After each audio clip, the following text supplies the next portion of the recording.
السلام علیکم۔ امید کرتی ہوں آپ سب خوش باش اور خیر و عافیت سے ہوں گے۔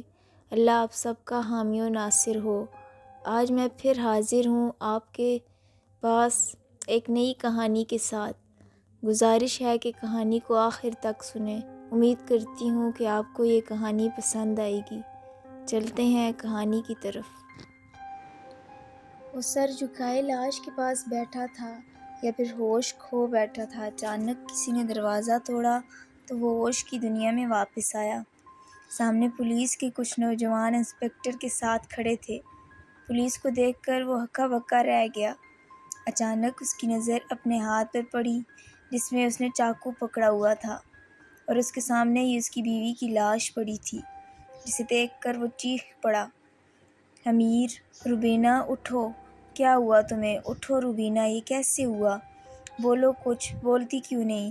انسپکٹر حمید، بس کر اپنا ڈرامہ، پہلے اپنی بیوی کو اس بند کوٹھی میں مارا اور اب ہمارے سامنے ڈرامہ پیش کر رہے ہو؟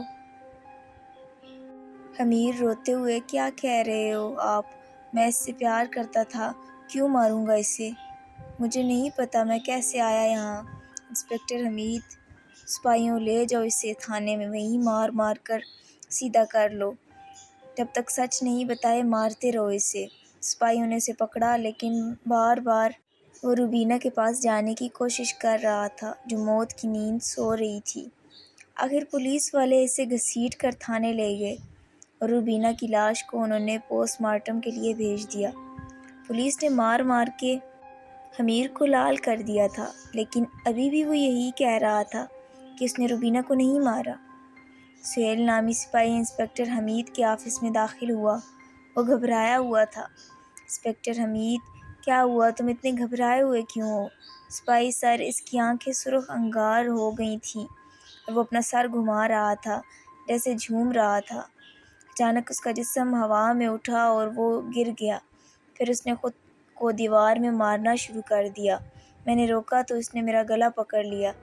پھر اچانک ہی اسے پتہ نہیں کیا ہوا، وہ چکر کھا کر گر گیا، ابھی بھی بے ہوش پڑا ہے۔ انسپکٹر حمید، مجھے لگتا ہے یہ خود پاگل ہے یا خود کو پاگل ثابت کرنا چاہتا ہے، لیکن میں اسے ایسے جانے نہیں دوں گا۔ سزا تو اسے ملے گی، ضرور ملے گی۔ انسپکٹر حمید کھانا لے کر امیر کے پاس گیا۔ امیر انسپکٹر حمید کو دیکھ کر گھبرا گیا۔ انسپکٹر حمید، گھبراؤ نہیں، کھانا کھا لو۔ انسپکٹر حمید نے کھانے کی تھالی امیر کے سامنے کی۔ امیر نے تھالی اٹھائی اور کھانا کھانے لگا۔ انسپکٹر حمید اس کے سامنے بیٹھ گیا۔ پھر کچھ دیر خاموشی کے بعد بولا، انسپکٹر حمید، میں نے سنا تم کافی پیار کرتے تھے روبینہ سے، پسند کی شادی تھی، تو پھر کیوں مارا اسے؟ کیا شروع سے بتاؤ گے؟ امیر جو کھانا کھا رہا تھا کھانا چھوڑ کر رونے لگا، پھر آنسو صاف کر کے بولا، امیر، روبینہ میرا پہلا اور آخری پیار تھی۔ ہم دونوں نے بھاگ کر شادی کی تھی۔ ہم گھر سے بھاگے تھے تو مکان کی ضرورت تھی۔ ہم نے ایک کرائے پر مکان لیا تھا جہاں شیاطین کا قبضہ تھا۔ شروع میں سب صحیح تھا، لیکن ایک رات کے وقت جب ہم سو رہے تھے تو چھت سے بہت سے لوگوں کی آوازیں آنے لگیں۔ روبینہ سو رہی تھی۔ جب میں چھت پر گیا تو دیکھا کہ ایک عجیب مخلوق کی 4-5 لوگ کالی چادر میں تھے اور حصار بنا کر بیٹھے تھے۔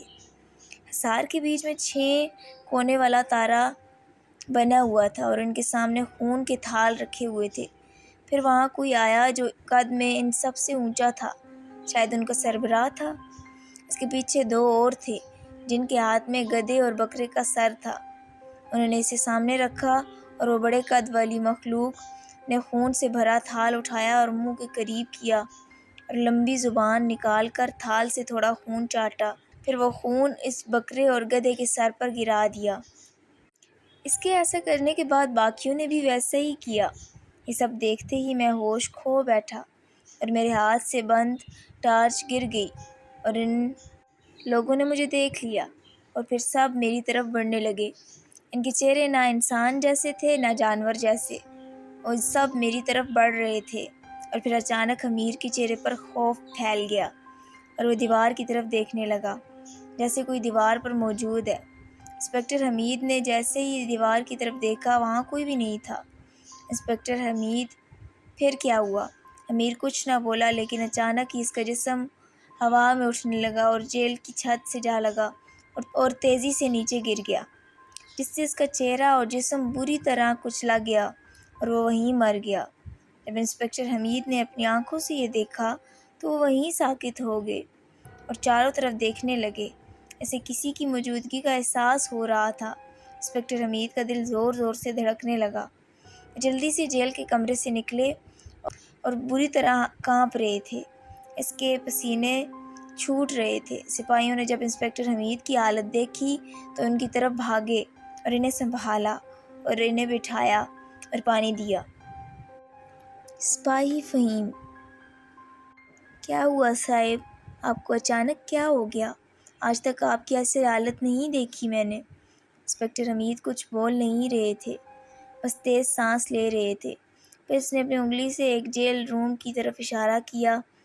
جیسے ہی دو سپاہی اس جیل روم میں داخل ہوئے، ہر طرف خون ہی خون تھا، لیکن جیل میں نہ امیر تھا نہ کسی کی لاش۔ اب سپاہی یہ سوچ کر پریشان تھے کہ یہ خون آیا کہاں سے اور امیر کہاں گیا۔ سپاہیوں کو جب کچھ نہ ملا تو وہ انسپکٹر حمید کے پاس آئے۔ سپاہی فہیم بولا: سر، جیل روم تو خالی ہے اور ہر طرف خون ہی خون ہے، اور سب سے بڑی بات، امیر بھاگ گیا ہے۔ انسپکٹر حمید: نہیں، وہ بھاگا نہیں ہے، وہ خون اس کا خون ہے، اسے اس مخلوق نے مار دیا ہے۔ اچانک آفس میں دوسرا سپاہی سہیل فائل لے کر آیا۔ جب اس نے انسپکٹر حمید کو اس حالت میں دیکھا تو جلدی سے ان کے پاس آیا۔ سپاہی سہیل: کیا ہوا صاحب؟ حالت کیسے؟ انسپکٹر حمید: وہی ہوا جو کچھ دیر پہلے تم نے بتایا اور میں نے یقین نہیں کیا، لیکن اس بار امیر کی موت ہو گئی۔ وہ مجھے سب بتانے والا تھا، لیکن اچانک اس کا جسم زمین سے اٹھا اور چھت سے زور سے لگا اور پھر نیچے گر گیا۔ میں نے خود کسی کی موجودگی محسوس کی۔ میں بس کسی طرح بھاگ نکلا اس کمرے سے، لیکن ابھی سپاہی گئے، اس کمرے میں تو صرف خون تھا، امیر کی لاش نہیں۔ سپاہی سہیل: سر، اب گھر جائیے، آرام کیجیے، آپ کی حالت ٹھیک نہیں ہے اور انسپکٹر رحیم کی ڈیوٹی کا ٹائم ہے، وہ آتے ہی ہوں گے۔ انسپکٹر حمید نے ہاں میں سر ہلایا اور اپنی گاڑی میں بیٹھ کر گھر چلے گئے۔ رات کے 12 بجے گورکن قبرستان کے پاس اپنی جھونپڑی میں بیٹھا ہوا تھا۔ جب اس نے گھڑی کی طرف دیکھا تو 12 بج رہے تھے، یہ وقت اس کے گھر جانے کا تھا۔ وہ جھونپڑی میں سامان سمیٹ رہا تھا۔ جھونپڑی کی دیوار میں ایک سوراخ تھا۔ اچانک اس سوراخ میں سے تیز لال روشنی آنے لگی۔ گورکن جیسے ہی اس سوراخ کے پاس پہنچا اور اس نے قبرستان کی طرف دیکھا تو حیران ہو گیا۔ قبرستان میں 6 لوگ کالی چادر میں ایک تازہ قبر کے پاس کھڑے تھے۔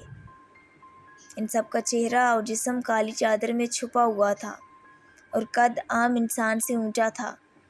گورکن کو لگا کہ شاید لاش چرانے آئے ہیں، لیکن وہ کچھ بھی نہیں کر سکتا تھا کیونکہ وہ 6 تھے اور وہ ایک۔ اچانک ان میں سے ایک نے اپنا ہاتھ قبر میں ڈالا اور لاش کو سر سے پکڑ کر قبر سے باہر نکالا۔ یہ سب دیکھ کر گورکن کا دل تیز دھڑکنے لگا۔ پھر اچانک اس نے اپنی کالی چادر اتار دی اور لاش کا سر کاٹ کر لے گیا۔ گورکن نے جب اس مخلوق کو دیکھا تو وہ کانپ اٹھا۔ ان کا جسم کسی خلائی مخلوق جیسا تھا۔ اچانک ان میں سے کسی ایک کی نظر اس سوراخ پر پڑی اور مسکرایا۔ گورکن جلدی سے چھپ گیا، لیکن کچھ دیر بعد جب اس نے سوراخ میں دیکھا تو قبرستان خالی تھا۔ اچانک اسے اس کے پیچھے کسی کی موجودگی کا احساس ہوا۔ جیسے ہی اس نے پیچھے دیکھا، اسی مخلوق کا ایک فرد تیزی سے اس کے جسم میں داخل ہو گیا۔ گورکن کے جسم کو ایک جھٹکا لگا اور اس کے چہرے پر شیطانی مسکان چھا گئی۔ اس نے سامنے پڑی کلاڑی اٹھائی اور اپنے گھر کی طرف جانے لگا۔ قبرستان سے نکل کر وہ سیدھا اپنے گھر کی طرف جانے لگا۔ وہ نہ اپنے آس دیکھ رہا تھا اور نہ پاس، بس غصے میں سیدھا گھر کے راستے جا رہا تھا۔ اس کی آنکھیں خون سے لال ہو رہی تھیں۔ جیسے ہی وہ اپنے گھر کے دروازے پر پہنچا، گھر کا دروازہ زور سے پیٹنے لگا۔ اس کی بیوی جو آنگن میں اسی کے انتظار میں جاگ رہی تھی، جلدی سے اٹھی اور دروازہ کھول دیا۔ وہ گھر میں داخل ہوا اور ایک کمرے میں چلا گیا۔ تب تک اس کی بیوی رسوڑے میں کھانا گرم کرنے جا چکی تھی۔ کمرے میں گورکن کا بیٹا گہری نیند میں سو رہا تھا۔ گورکن نے اس کے چہرے کی طرف دیکھا اور آنکھیں بند کر لیں اور کچھ پڑھنے لگا۔ اس کے بعد اس نے کلاڑی اٹھائی اور اپنے بیٹے کی گردن پر مار دی، جس سے اس کا سر جسم سے جدا ہو گیا۔ نہ کسی چیخ کی آواز آئی، نہ کوئی آہٹ ہوئی، نہ کچھ۔ گورکن کی بیوی جو کھانا گرم کر کے لے کے آئی تھی تو سامنے سے گورکن آتا نظر آیا۔ اس کے ہاتھ میں خون سے لت پت کلاڑی تھی، جسے وہ پیچھے چھپا کر گھسیٹ کر لے کے آ رہا تھا۔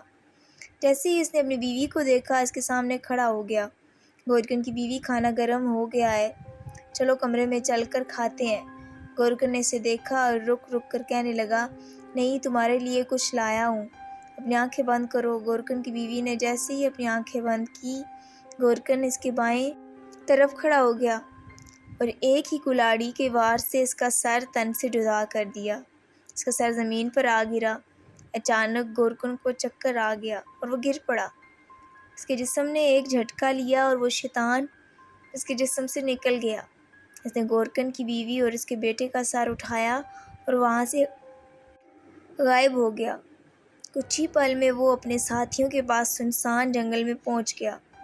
اس کے پنجے نما ہاتھ میں 2 سر تھے، جسے اس نے اپنے دیو، جو کہ ان سب کا سربراہ تھا، اس کے سامنے رکھ دیا۔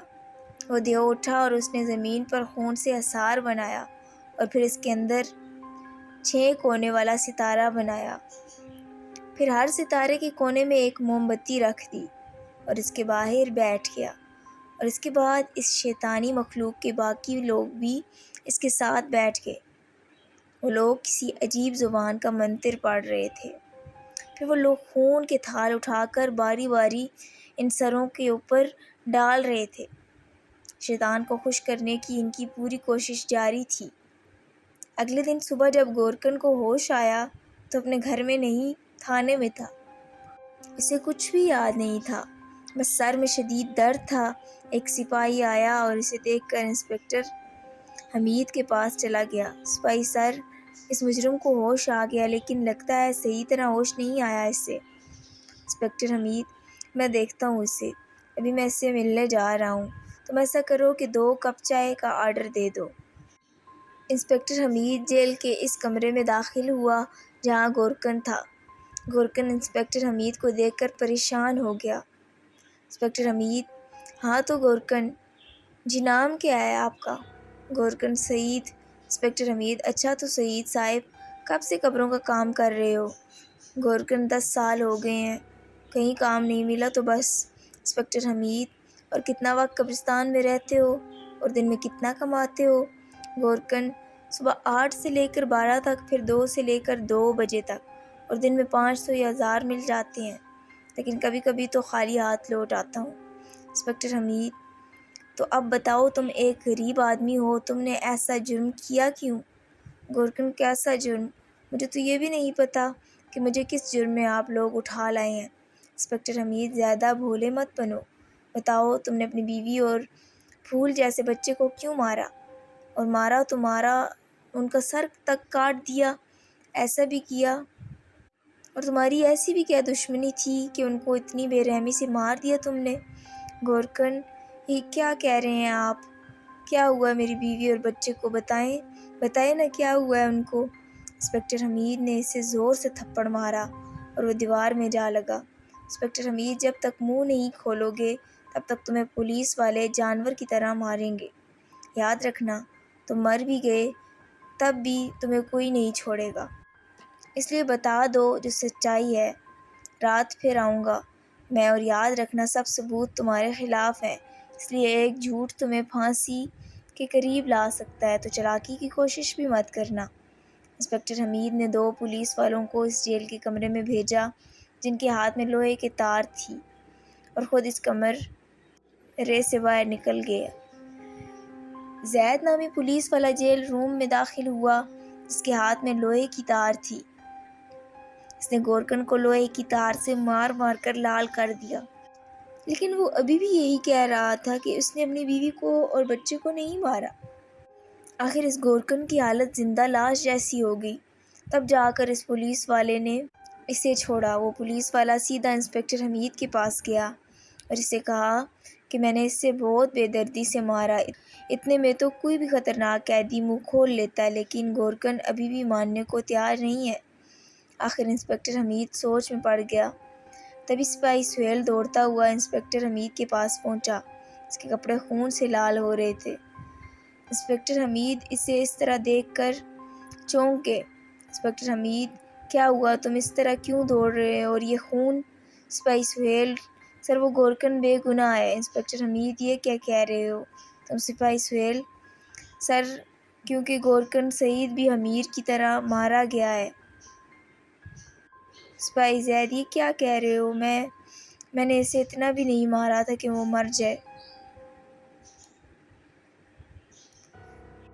سپاہی سہیل، نہیں، تم نے نہیں، اسے اس نے مارا ہے جس نے امیر کو مارا ہے۔ انسپکٹر حمید اور وہ دونوں سپاہی جیل کے اس روم میں پہنچے جہاں گورکن مرا پڑا تھا۔ اس کا سر غائب تھا اور کٹے ہوئے ہاتھ بھی موجود تھے، اور تو اور جیل کے اندر چھری پڑی ہوئی تھی۔ انسپکٹر حمید نے شک کی نظر سے سپاہی زید کو دیکھا۔ انسپکٹر حمید، میں نے تمہیں یہ نہیں کہا تھا کہ اسے مار دو؟ کیا کر دیا تم نے؟ سپاہی زید کے بولنے سے پہلے سپاہی سہیل بول پڑا۔ سپاہی سہیل، نہیں سر، میں سب بتاتا ہوں۔ جب زید نے اسے تار سے مارا تو وہ زندہ تھا اور پانی مانگ رہا تھا۔ میں نے اسے پانی بھی پلایا تھا اور پھر میں جیل کے باہر کھڑا ہو گیا، لیکن جب میں نے جیل کے اندر نظر کی تو گورکن وہاں موجود نہیں تھا۔ میں جیل روم میں پھر داخل ہو گیا، ہر طرف دیکھا، لیکن مجھے گورکن کہیں نہیں ملا۔ میں مڑا جیل سے نکلنے کے لیے، تبھی میرے کپڑوں پر خون کی بوند گری۔ جب میں نے آس پاس دیکھا تو کچھ بھی نظر نہیں آیا، لیکن پھر ایک بوند میرے سر پر گری۔ میں نے جیسے ہی اوپر دیکھنا چاہا تو میرے سر پر کچھ گرا۔ وہ گورکن کا ہاتھ تھا۔ اس کے بعد پوری لاش میرے سر پر گر گئی، لیکن اس کا سر موجود نہیں تھا اور اوپر سے چھری نیچے گر گئی۔ انسپکٹر حمید اور سپاہی زید ایک دوسرے کو دیکھ رہے تھے۔ سپاہی سہیل، سر میں سچ کہہ رہا ہوں، میں نے خود دیکھا ہے، اور آپ نے بھی تو دیکھا تھا۔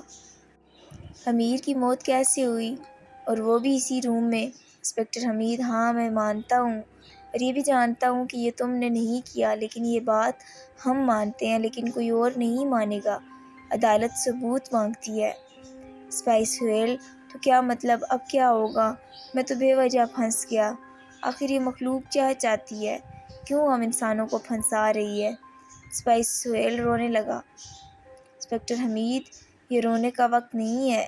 تم اور سپاہی زید ایسا کرو، انسپکٹر رحیم کے آنے سے پہلے یہ جیل روم صاف کرواؤ اور یہ گورکن کی لاش بوری میں ڈال کر قبرستان دفناؤ، ورنہ ہم بلا وجہ پھنس جائیں گے۔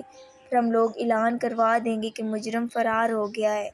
تب تک میں کسی روحانی عالم سے بات کرتا ہوں، شاید وہاں سے کچھ پتہ چل سکے، ورنہ یہ مخلوق تو انسانوں کو ایسے ہی کھا جائے گی۔ ابھی وہ یہ باتیں ہی کر رہے تھے کہ جیل روم کے کونے سے دھواں اٹھنے لگا اور وہ دیکھتے دیکھتے ایک مخلوق کے روپ میں آ گیا۔ اس کے ہاتھ میں گورکن کا سر تھا اور وہ نیچے سے اوپر اٹھ رہا تھا۔ انسپکٹر حمید اور سپاہی زید اور سہیل ایک جگہ ساکت ہو گئے اور وہ اسے حیرت سے دیکھ رہے تھے۔ اس کا چہرہ چھپکلی جیسا تھا اور منہ کافی بڑا تھا۔ ہاتھ کی جگہ پنجے تھے اور جسامت انسان جیسی تھی، لیکن قد کافی بڑا تھا۔ اچانک پیچھے سے انسپکٹر رحیم بھی آ گیا اور اس نے بھی وہ بھیانک منظر دیکھ لیا۔ سپاہی سہیل کو غصہ آیا اور وہ اس شیطانی مخلوق سے مخاطب ہوا، کیوں مارا تم نے گورکن کو؟ تم سمجھتے کیا ہو خود کو؟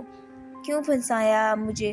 اچانک اس مخلوق نے سپاہی سہیل کی طرف شیطانی مسکان کے ساتھ دیکھا، منہ سے 3 فٹ لمبی زبان نکالی اور سہیل کے گلے پر رکھ دی، پھر کچھ دیر بعد واپس منہ بند کر دیا، اور پھر وہ مخلوق چھت کو چیر کر وہاں سے غائب ہو گئی۔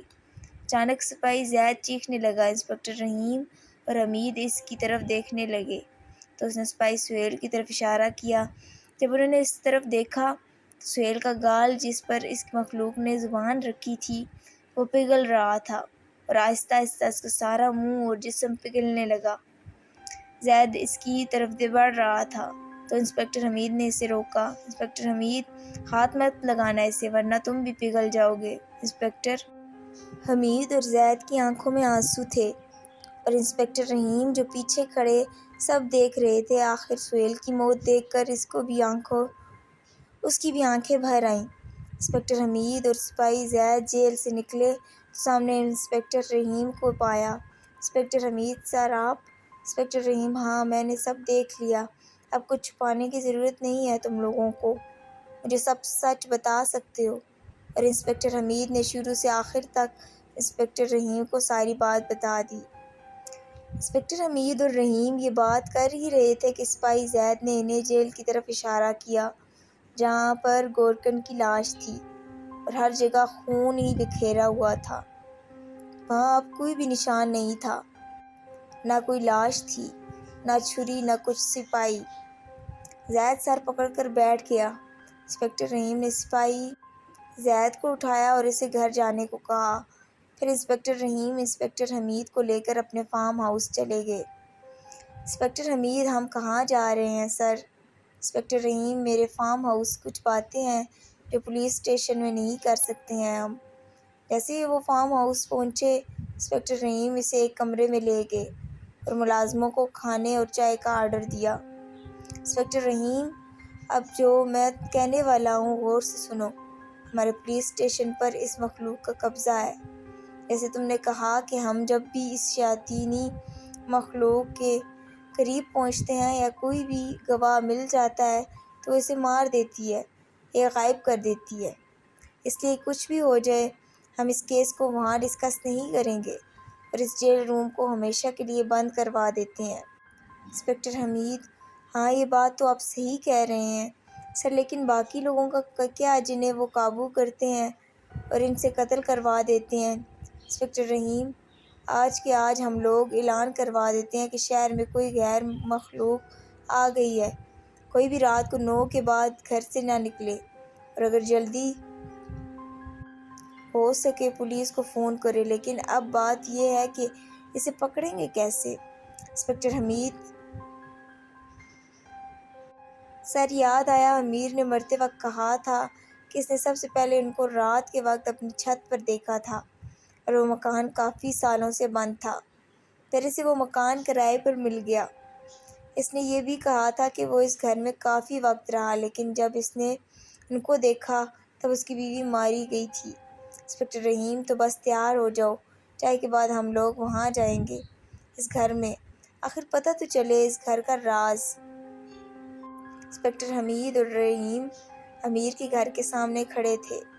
امیر کا گھر شہر سے دور سنسان علاقے پر تھا جہاں 7 یا 8 گھر تھے۔ انسپکٹر حمید نے امیر کے گھر کے سامنے چھوٹے سے گھر کا دروازہ بجایا۔ اندر سے کسی شخص کی آواز آئی، کون ہے؟ انسپکٹر حمید جی پولیس سے آئے ہیں، ہمیں آپ سے کچھ بات کرنی ہے۔ اس شخص نے یہ سنتے ہی جلدی سے دروازہ کھول دیا۔ اس شخص کی عمر 40 سال کے قریب لگ رہی تھی۔ اس نے جیسے ہی دروازہ کھولا سامنے 2 پولیس کے آدمی کھڑے تھے۔ انسپکٹر حمید آپ سے کچھ بات کرنی تھی ہمیں۔ وہ شخص جی صاحب کہو کیا پوچھنا ہے؟ انسپکٹر حمید آپ کا نام کیا ہے اور کب سے یہاں رہ رہے ہیں؟ وہ شخص میرا نام آکاش ہے اور میں ہندو ہوں اور ہم لوگ کافی وقت سے اس جگہ رہ رہے ہیں، میرے پتا جی دادا جی یہاں کے تھے۔ انسپکٹر حمید اچھا تو تمہیں ضرور اس سامنے والے گھر کے بارے میں پتہ ہوگا، اس گھر کا مالک کون ہے اور امیر کو جانتے ہو؟ آکاش ہاں صاحب وہی نا جس نے اپنی بیوی کو مار دیا، میں جانتا ہوں اسے 2 مہینے بھی نہیں ہوئے تھے صاحب، وہ بہت بھلا آدمی تھا، بہت محبت تھی میاں بیوی میں، لیکن پتہ نہیں کیوں ایک رات دونوں میں جھگڑا ہوا، جھگڑے کی آوازیں آ رہی تھی، میری پتنی نے بھی کہا تھا کہ آؤ دیکھ کر آتے ہیں، لیکن صاحب میاں بیوی کے جھگڑے کے بیچ میں ہم کیسے آ سکتے تھے؟ انسپکٹر رحیم اچھا آپ بتا سکتے ہو کہ اس گھر کا مالک کہاں ہے اور کون ہے جس نے یہ گھر امیر کو کرائے پر دیا تھا؟ آکاش یہ کیا کہہ رہے ہیں، اس گھر کا کوئی مالک نہیں ہے، یہ سالوں سے بند ہے، ایک یہودی یہاں رہتا تھا، پھر وہ وطن چھوڑ کر واپس اپنے ملک چلا گیا، تب سے یہ گھر خالی ہے، اس بات کو 10 سال سے زیادہ ہو گیا ہے اور امیر کو یہ گھر صرف 1 لاکھ میں ملا تھا۔ ایک اسٹیٹ ایجنٹ نے دلایا تھا اسے۔ اس گھر کو کوئی بھی خریدنے کو تیار نہیں تھا۔ آصف زدہ گھر تھا کہ روز رات کو کسی عورت کے چیخنے کی آواز آتی ہے اور ایک بچے کی رونے کی آواز بھی۔ یہاں سورج ڈھلنے کے بعد کوئی بھی باہر نہیں نکلتا اس گھر کی وجہ سے، لیکن پتہ نہیں امیر کیسے رہ رہا تھا۔ انسپکٹر حمید، تو کیا تم اس یہودی کے بارے میں کچھ ایسا بتا سکتے ہو جو کہ عجیب ہو، مطلب رہن سہن، بیوی سے برتاؤ کیسا تھا اس کا، اور کوئی ایسی بات جیسے اس کا مزاج، بات کرنے کا طریقہ یا کچھ بھی جو تمہیں عجیب لگا ہو؟ آکاش: ہاں صاحب، بہت کچھ عجیب تھا۔ جب وہ یہاں رہنے آیا تھا تو اس کی بیوی اور بیٹا بھی ساتھ آئے تھے، لیکن اس کے بعد وہ جب بھی کہیں جاتا اکیلے جاتا تھا، اور میں نے اسے بہت بار چھت پر کچھ عجیب منتر پڑھتے دیکھا تھا۔ میں نے پوچھا تو اس نے چھت کی دیواریں اونچی کروا دیں اور کسی سے بھی بات نہیں کرتا تھا، ہاں سوائے ایک آدمی کے، اور اس کی پتنی سے نہیں بنتی تھی۔ اسے مارتا پیٹتا تھا اور پھر اچانک ہی وہ وطن چھوڑ کر چلا گیا، لیکن جاتے وقت وہ اکیلا تھا، نہ اس کی پتنی اس کے ساتھ تھی اور نہ ہی بیٹا۔ اس کے بعد بہت لوگ گھر میں گئے، لیکن گھر میں تو کوئی بھی نہیں تھا، اور اس کے بعد گھر بند کر دیا گیا۔ صاحب: میں نے تو سنا ہے کہ ہر رات کو اس کے پاس شیطان کی حاضری ہوتی تھی۔ ارے ہاں، یاد آیا صاحب، ایک آدمی ہے جو اس کے بارے میں آپ کو بتا سکتا تھا، لیکن اب وہ مینٹل ہاسپٹل میں ہے۔ انسپکٹر حمید: وہ پاگل بھلا کیا بتائے گا؟ آکاش: نہیں صاحب، وہ پاگل نہیں ہے، اسے سب پتہ ہے، وہ اس کا اہم راز تھا۔ اس نے ہی لوگوں کو بتایا تھا کہ اس نے شیطان کے حکم سے ایک شیطانی مخلوق تیار کی ہے، اور لوگ اسے پاگل سمجھ کر مینٹل ہاسپٹل لے گئے۔ انسپکٹر رحیم: جی آپ کا شکریہ، یہ آپ نے ہماری مدد کی۔ ابھی تم ہمارے ساتھ چلو، ہمیں اس گھر کی تلاشی لینی ہے۔ آکاش: ہاں صاحب، کیوں نہیں، آئیں میں آپ کو دکھاتا ہوں پورا گھر۔ آکاش انسپکٹر حمید اور رحیم کو امیر کے گھر لیے۔ وہ جیسے ہی گھر میں داخل ہوئے، گھر میں تیز بدبو پھیلی ہوئی تھی۔ انسپکٹر رحیم: یہ بدبو کس چیز کی ہے؟ آکاش: پتہ نہیں صاحب، شاید بند تھا گھر، اس لیے بدبو ہو گئی ہو۔ آپ چلیے میرے ساتھ۔ انسپکٹر حمید اور رحیم اس کے پیچھے چل رہے تھے۔ ان کو امیر کے کمرے میں لے گیا۔ انسپکٹر حمید: تم باہر کھڑے رہو، ہمیں دیکھنے دو۔ انسپکٹر حمید اور رحیم نے پورا کمرہ چھان مارا، لیکن انہیں کچھ نہیں ملا۔ آخر بیڈ کے نیچے سے ایک بھالو ملا جس کا منہ پر ٹانکے لگے ہوئے تھے۔ انسپکٹر حمید کو کچھ ٹھیک نہیں لگا۔ آخر انہوں نے بلیڈ سے اسے کھول دیا۔ اندر ایک چھوٹے سے شاپر میں کچھ پڑا ہوا۔ اس نے جیسے ہی وہ شاپر کھولا، اس سے بدبو آنے لگی۔ انسپکٹر رحیم بھی اس کے پاس کھڑے اور شاپر کو دیکھنے لگے۔ شاپر میں کسی عورت کی کٹی ہوئی انگلی تھی۔ انسپکٹر حمید نے اسے دیکھتے ہی شاپر بند کر دیا اور کمرے سے باہر آ گئے۔ اس کا من عجیب ہو رہا تھا۔ انسپکٹر رحیم نے اسے سنبھالا اور شاپر اس سے لے لیا اور ایک کپڑے میں ڈال کر اپنے پاس رکھ لیا۔ انسپکٹر رحیم: کیا تم ٹھیک ہو؟ انسپکٹر حمید: جی سر، میں ٹھیک ہوں۔ اب وہ دونوں ایک دوسرے کمرے میں داخل ہو گئے۔ انہیں وہاں ایک ایسا کھلونا ملا جسے دیکھ کر ان کی آنکھیں حیرت سے کھل گئیں۔ وہ کھلونا اس مخلوق جیسا تھا، اس کے سر چھپکلی جیسا تھا، جبکہ جسم انسان جیسا۔ ابھی وہ یہ سب سوچ ہی رہے تھے کہ ان کو ایک عورت کی چیخنے کی آواز آئی، وہ بھی اسی گھر سے جہاں وہ موجود تھے۔ وہ چیخ اتنی بھیانک تھی کہ ان کا دل بند ہونے کو تھا، لیکن انہیں یہ سمجھ نہیں آ رہا تھا کہ یہ چیخ کہاں سے آ رہی ہے۔ آخر انہوں نے ہر جگہ دیکھ لیا، انہیں کچھ سمجھ نہیں آیا۔ انسپکٹر رحیم نے غصے سے اپنا پاؤں زمین پر مارا، لیکن تب اسے احساس ہوا کہ زمین پر کوئی تہہ خانہ ہے اور اس کا دروازہ بنا ہوا ہے، کیونکہ زمین پر پاؤں مارنے سے ایک آواز پیدا ہوئی جو دروازہ کھٹکنے پر آتی ہے۔